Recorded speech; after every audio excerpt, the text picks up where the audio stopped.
Երկու ցուցահանդեսներին Ադրբեջանի գործելավոճի պատճառով արցախյան զբոսաշրջային ներուժը վերջին 7 տարում ներկայացվում է առաջին անգամ։ Առաջին կարևոր ձեռքբերումը հենց այն է, որ հաջողվեց հաղթահարել այդ խոչընդոտները։ Զբոսաշրջությունն ընդհանրապես եւ ցուցահանդեսները բիզնես են, բայց դրանց մասնակցելը ԼՂՀ համար քաղաքական ենթատեքստ ունի, ինչը ըստ Սերգեյ Շահվերդյանի Ադրբեջանում լավ են ընկալում։ Շատ լավ ընկալվում է Ադրբեջանի կողմից,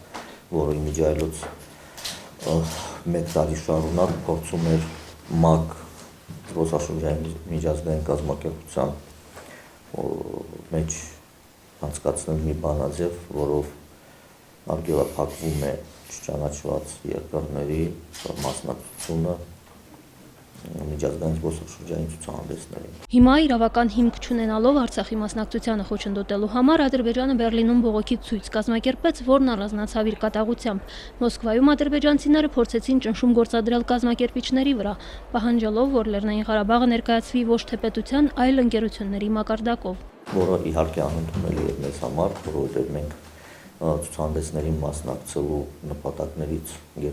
նպատակներից մեկն ենք համարում միջազգային զբոսաշրջային շուկայում Լեռնային Ղարաբաղի Հանրապետության որպես զբոսաշրջության համար բարենպաստ երկրի իմիջի ձևավորումը, իսկ այդ իմիջի ձևավորումը կարելի է իրականացնել միայն, եթե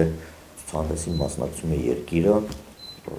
տարածաշրջանը իր զբոսաշրջային ընկերություններով հանդերձ կամ առանց ընկերություն։